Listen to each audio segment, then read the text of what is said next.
Hello, everybody. Welcome to our final episode of the Poliziotteschi season. In this episode, Rod and I will attempt to rank the 10 films that we have watched in this season in our order of preference. And so, I don't know why I thought this would be a good idea. We'll see. Maybe it won't be a good idea. We'll never do it again. But I thought it was... I kind of wish we'd done this with the space season. Oh, that would have been... Yeah, you're right. That would have been fun. Yeah.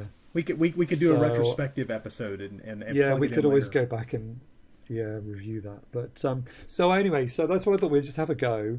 We've watched an interesting range of films of varying quality. I didn't just pick the 10 most loved or the 10 best or the 10 most famous films. So there's quite a mixed bag of films. So let's see what we can do. But Rod, I would like you to go first, if you like, and just tell us your what you've got for your top 10, and then I'll tell you mine, and we'll see if we're in agreement. Okay.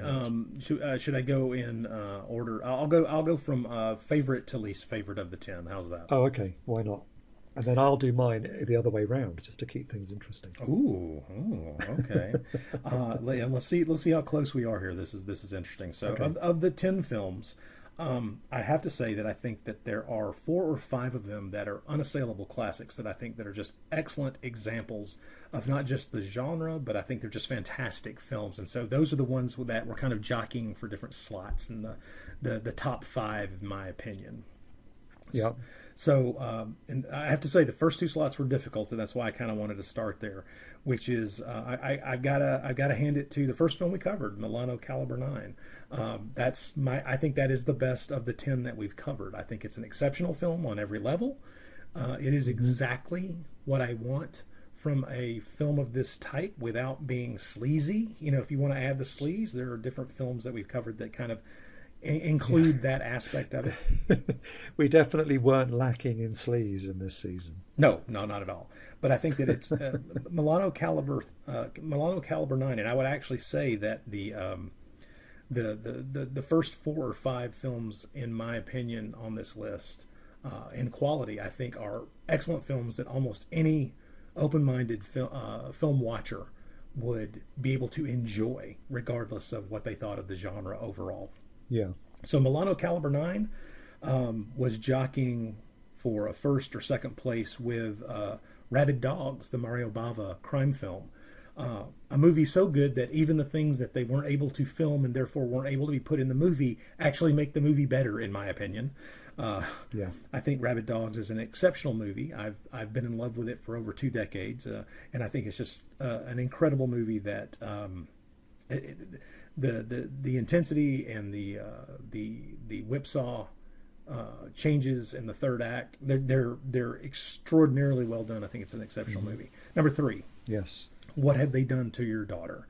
I think is an incredible film. Of course, there is the argument back and forth about whether it's a police procedural or whether it's a giallo. I think it's both, and I think it's a good melding of the 2 types of films, and I think it's a great example of either one. Or even, it's even like a sort of proto-slasher, isn't it, if you want to use that slightly pretentious phrase. You could see it that way. It's very true. Yeah. Number 4, this is where it gets more difficult to kind of suss out why I'm choosing what I'm choosing, but with number 4 I have to go with Revolver, another just incredibly impressive film, excellent lead performances, solid across the board, just a very, very, very strong movie.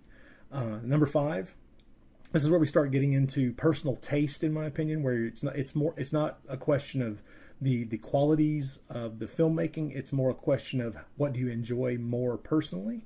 And so I have to go, number 5 for me is Free Hand for a Tough Cop, which I just think is incredibly entertaining. Yeah.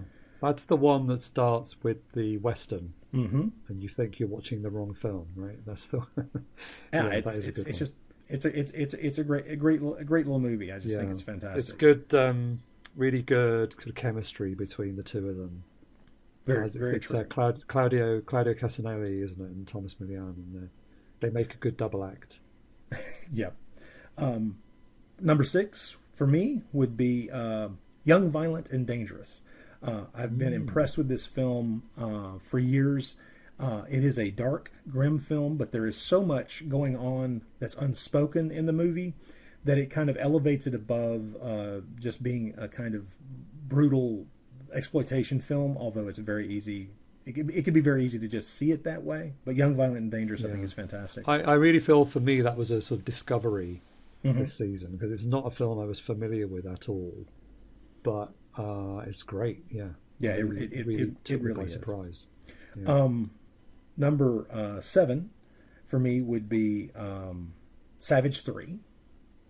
I think it's a great example of those types of films. We've got a couple of examples of the type of film I'm talking about, where it's the Italian navel gazing. It's the filmmakers either ripping from the headlines some horrible factual criminal things that are going on at the time in the 70s there in the home country, and kind of projecting them up on the screen, or even better than that, it's kind of can be seen as kind of a broad, more generalized look at the kind of disaffected youth of the period, and how even the quote unquote younger set that are being slightly successful, or maybe even really successful within the structures society has set up, can feel that it's not what they want, and therefore kind of push against it in horrible, violent ways.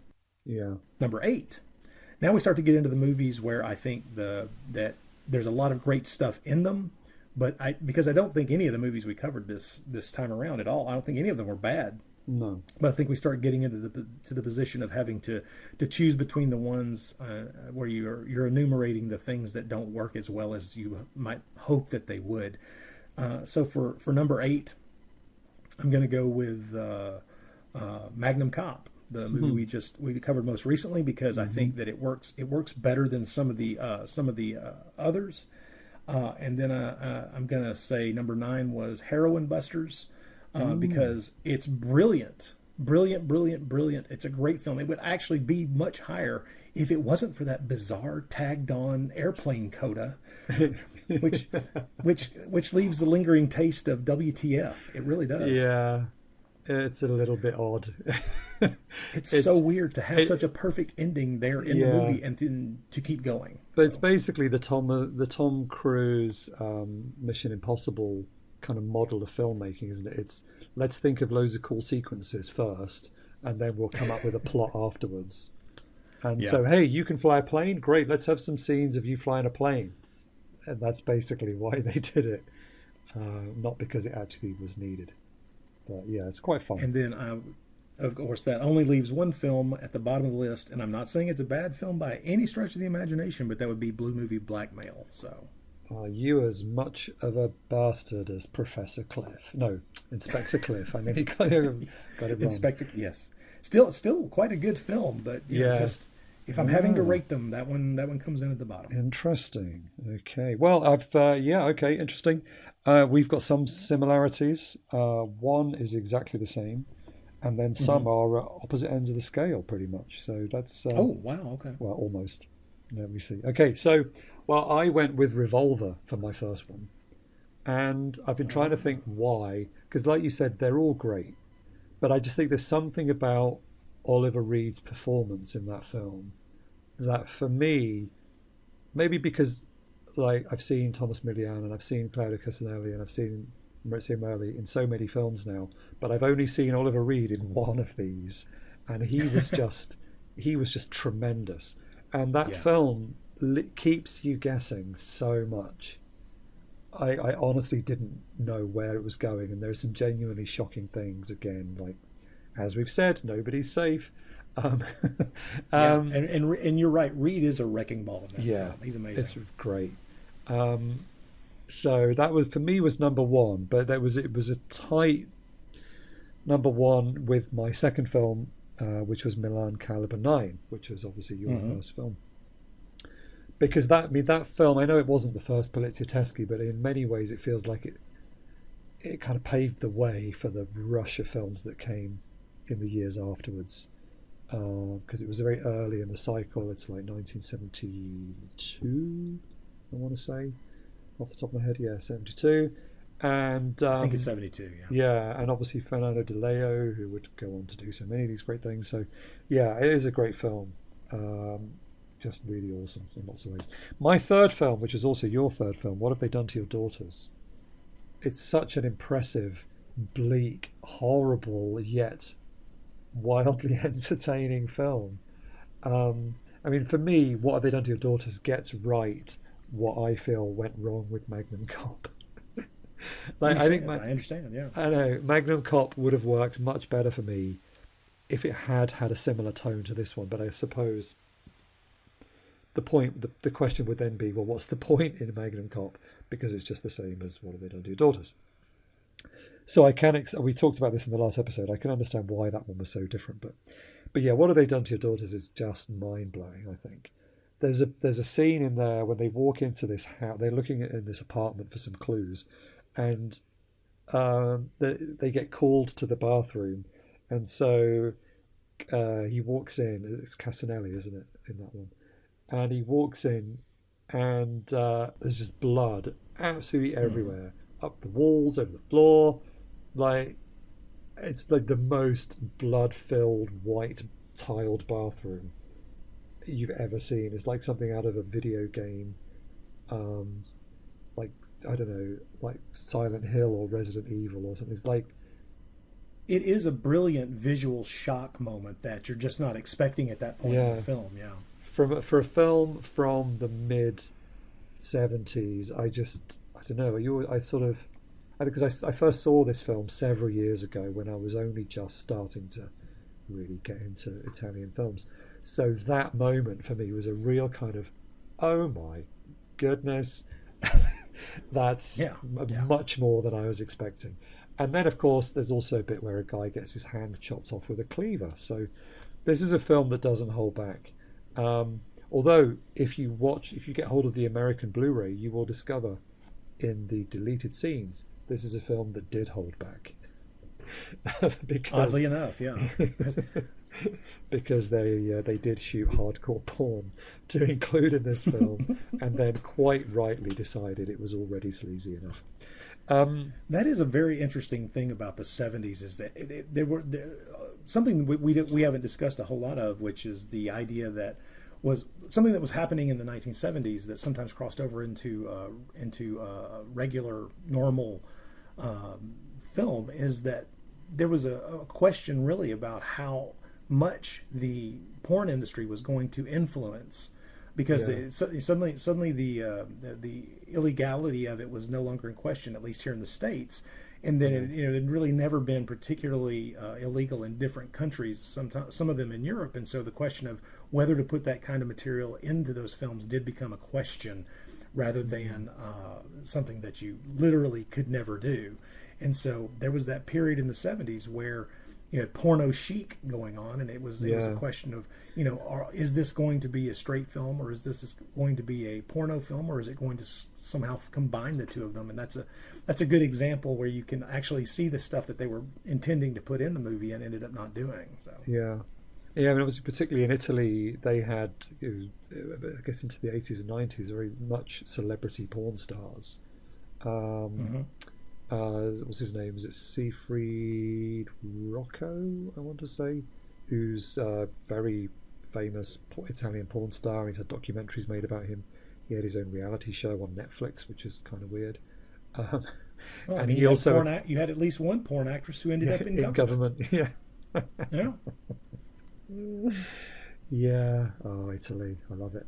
Okay, my fifth film, actually, so I feel bad that this is number 4. My fourth film is Blue Movie Blackmail. So this was your 10th film. Oh, really? And okay. Yeah, and I like this one, I think, because it's British, effectively. It's a British film, basically. I mean, shot by Italians, but they came to the UK. It's got British cast. one of the actors, and I mentioned this at the time when we did our episode on this, there's an actor who gets shot in the head whilst reading a newspaper, and he is the same actor that played a really scary character in Grange Hill, which was a very popular kids show, ran for years in the UK, and he was a teacher who was very frightening to a whole generation of school kids. And so to see a film where he gets shot in the head, it was pretty funny. And it's the same guy who went on to play Hitler in Last Crusade. But so there's a lot for me to I like about Blue Movie Blackmail. That you pointed out as well at the time, that there's a character from Blake Seven who turns up in there, and all kinds of people like an actor. Oh yeah, the Blake himself. Blake himself, yeah. So I've got a bit of a soft spot for Blue Movie Blackmail, but I will openly. Oh, and don't get me wrong, it's I think it's a good film. It's just if I'm having to rank it in this list. Oh yeah, sure. This is the problem with ranking and why people probably shouldn't do it.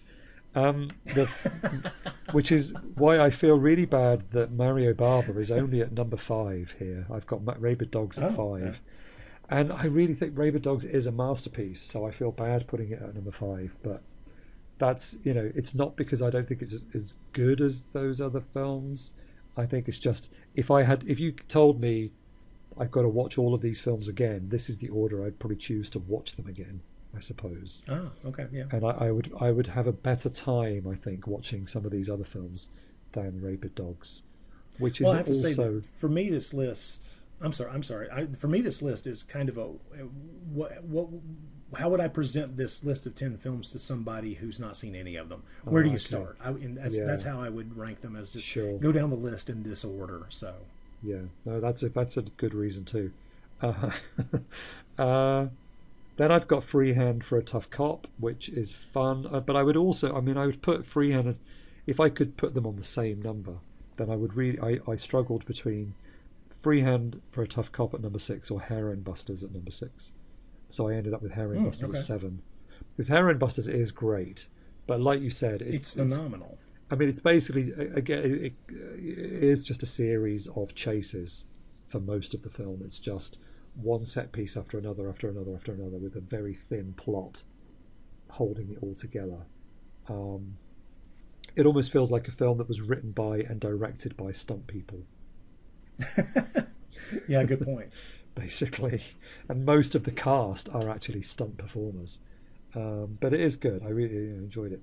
Then I've got at number 8, Young, Violent and Dangerous, which, as you said, it was just great, and I really did enjoy that film. And like I said, Thomas Milian, to me, unrecognizable, because he's very different in this. He looks totally different to his usual scruffy, kind of slightly comedic self, and he's combed his hair different, and anyway, it's just great. So I really love that one. But yeah, that one is at number 8. So then I've got number 9, Savage 3, which is a really interesting movie, but you wouldn't say, oh, I feel like a fun, exciting, action-packed evening this evening, I'm going to watch Savage 3. Like I would almost argue against putting Savage 3 in that Arrow box set. I don't know if it, although it's a fair play to Arrow, it's called Years of Lead. It's not called These Are All Poliziotteschi Films, because I'm not even sure I would really count Savage 3 as a Poliziotteschi film. It's much more of a, like you were saying, it's like a serious, almost psychological study of young men struggling with their masculinity and how their they place deal in society, and they just commit violence for no reason. But in terms of the sort of police side and the action side, there's not a lot of that. So that's why it's further down the list for me than it was for you. My final film is actually Magnum Cop. Okay. I would put that at the end. So because it's good, it is good, but it does feel like they're recycling elements from other films that we've already watched. Plus, as I probably talked about too much on the previous episode, I do feel the comedy is misplaced. even though it's, it is quite amusing in places. But yeah, so I mean, I was going to say we should try and argue until we've got a definite top 10 between us, but I feel that's probably impossible. So I think that's also pointless. I mean, there's no good reason. Yeah. No, absolutely pointless. But I agree with you. I mean, on a real list, if like you said, I think your reasoning is better than mine.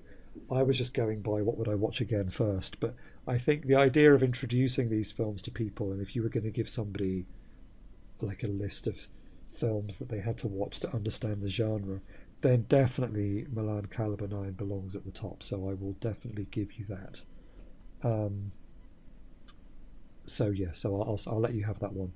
What was your second one? Rabid Dogs. Yeah. Rabid Dogs. Yeah. Rabid Dogs. Yeah, I mean, but again, is it because you don't really? There's a brief moment where you see the police, but then you're very effectively just in the car with the criminals the whole time. And I suppose this brings us down to what is the definition of a Poliziotteschi film in the first place, because the name Poliziotteschi basically means sort of police-ish, and these are films that are somehow. But we could also call them crime films, or if it was German, they'd be Krimi films. And crime is perhaps a better definition than Poliziotteschi, because there is definitely crime in some of these films, far more than there is police. I mean, even Milan Caliber 9, the police are barely involved. It's just gangsters sorting out their grief. Right. It's one gangster having beef with other gangsters. So I suppose, although they're technically called Poliziotteschi, they're not. It's a kind of a broad. I suppose it's a little bit like people arguing over what is a giallo. Yeah. Yeah, like, and it quickly gets pedantic and your hair splitting after a certain point, and it's like, that's why I'm kind of glad we included a movie where it's very clearly a melding of two separate genres that were huge at the time with What Have They Done to Your Daughters, where it can be called a giallo and it also can be called a police procedural. It doesn't really matter, because those two genres can be melded, as that film does, very effectively, and it's an excellent movie. Yeah. So I suppose if we agree that Poliziotteschi can mean any kind of Italian crime film. Is it a crime drama, essentially, is what it boils down to. Regardless of whether there's any police action or not, then I suppose we're fine. Because even, I'm trying to think of some of the others. Obviously, Savage 3, there is a policeman on their trail, but most of the time we are with the bad guys. Revolver, he is a prison warden rather than a cop. Magnum Cop. Magnum Cop. He's a detective, The film with no cop. He's an ex-cop, Yeah. So, anyway. But as you pointed out, I mean, the Bava film, I mean, the police are non-existent in it, which is the accident. They never got around to filming the police helicopter stuff and all the other things, which is good. Like inserted into the film. Like you said, it makes it better. It's much more claustrophobic to just focus on those guys in that hot car. I mean, can you imagine how horrible that was to film? They were filming it in midsummer. Midsummer, just trapped in a car for days and days and days and days. Having to remember lines and having to go, just insanity. Yeah, but it paid off, because they look sweaty, they look irritable, and all that feeds into the film. So it definitely belongs very close to the top of the list. But yeah, I've really enjoyed. Well, I just wanted to compliment you. I wanted to compliment you on the choices here, because I think that I mean, we weren't really. I don't know that we were necessarily aiming for what we ended up with, which is kind of an interesting cross section that gives you an idea of the kinds of different flavors or types of these films that you can run across. Because I think there's it can be easily argued that we didn't touch on some of the big ones, and I don't think that was our intent to begin with. Yeah. But I do think that it is a good cross section. My podcasting partner Troy Gwynn joked as he was listening to these episodes, it's like, you could do like 50 of these, right? I know, yeah. You guys could, instead of just limiting yourself to 10. His initial joke was, could you find 10 of those? And it's like, we can find 5 dozen. So this has been far more of a sampler. It's impossible. I mean, you could have a Poliziotteschi podcast and just do that for the rest of your podcasting career. but which is tempting, but no. No, I mean, the selection was fairly random, and I think I just counted up. I think I'd only seen about half of these before, so a good half of these were first-time watches for me. Which so it's been an interesting experience to see some of these, and so perhaps the way that it's come out, like you said, it wasn't intended to have as broad a I could have accidentally picked a bunch of films that were all just police car chases, and that was it. So it's been a lucky outcome that we've had a really interesting broad look at the sort of crime thriller in the way that we have. Well, I think that as a genre, it's very rewarding in general. So I think that not just because there is a lot of it, I think there's a lot of high quality stuff within it as well. So it's a good genre to dig into. Absolutely, yes. And as you said, there are loads more out there. So hopefully, by doing this, we will have inspired people to look for other films and go and seek out some other movies. I just want to finish up with a little bit of feedback that we have received over the last couple of episodes. I know. Please do write to us. We like it. And leave us reviews and all that stuff. But if you want to contact us as well, you can. So I did receive a note from a listener called Ryan. So thanks, Ryan, for getting in touch. And he said he's a big fan of the show and of the Poliziotteschi films. He actually sent me a photo of his Poliziotteschi collection, which was rather substantial. And he sent some favourites. And now one of these is in German. What's that one? Franco Nero, Enzo Castellari. Does that ring any bells? They did Street Law. Street Law. That's the one. Yeah, Street Law. I don't know. They did a couple, I think. Yeah, Street Law. That's the one. Contraband is another one that he really likes. Okay. Which is now available on a nice Blu-ray from Cauldron. Yeah. And also Violent Professionals, Sergio Martino. So we could. Those are all three great ones that we could have done, and it just shows, like you said, how many there are. He also recommended High Crime. Good film. Yeah. But what's weird about High Crime is it's just come out on Blu-ray in the UK, and apparently, I haven't seen this, so I don't know, but apparently the Blu-ray that's come out is missing the last 15 minutes of the film. So it is? Yeah, there's they've released a UK cut, maybe it's what it is. The version they've released is missing the last 15 minutes. Apparently. How depressing. Which is a bit weird these days.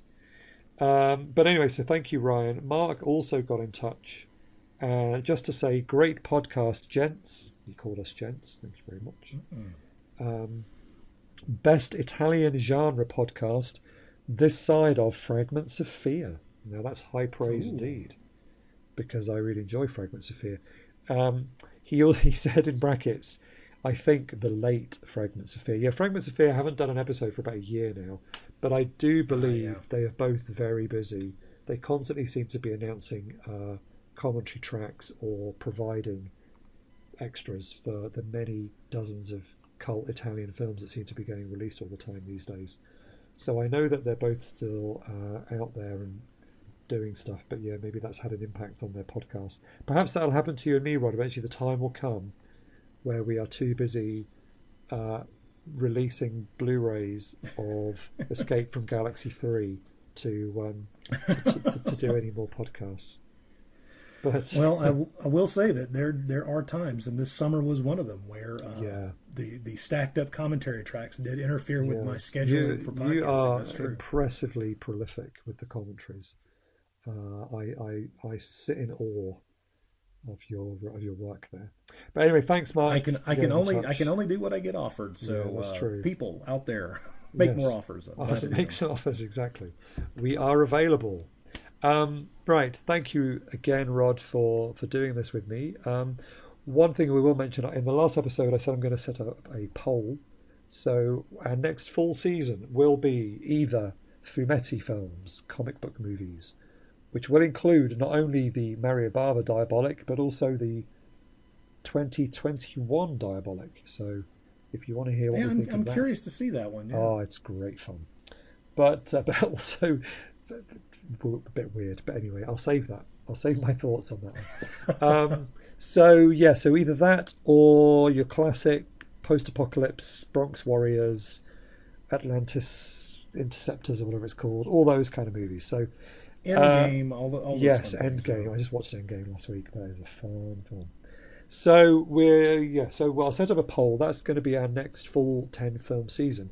But between there, just like we did last time, where we stuck in some sexy comedies, this time we're going to have a little mini Luigi Cozzi season. So a little season where we focus on one director, and that will be Luigi Cozzi.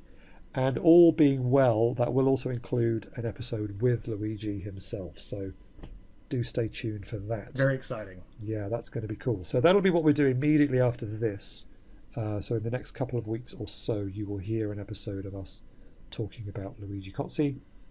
And then either Fumetti or Post-Apocalypse. I forgot for a second there what it was. Anyway. Whichever gets the most votes. Yes, whichever you guys want to do. Let us know your favourites of films in that genre. And I'm hoping we can make a list of 10. I know there are definitely more than 10 post-apocalypse films. 10 comic book films could be a bit more of a stretch, but I'm interested to see what we find on that one. Yeah, I can think of 5 or 6 off the top of my head, but filling out a 10 would be interesting.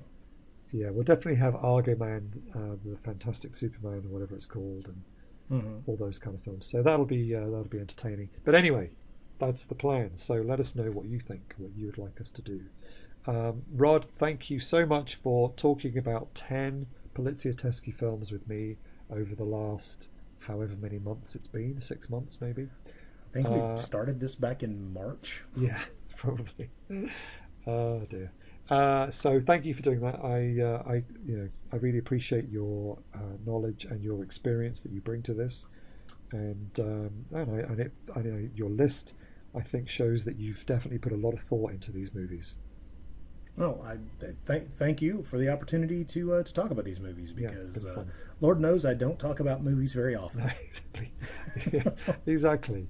If we didn't do this, we'd have nobody to talk about films with. I know, it would be sad. Yeah. All right, thanks everybody.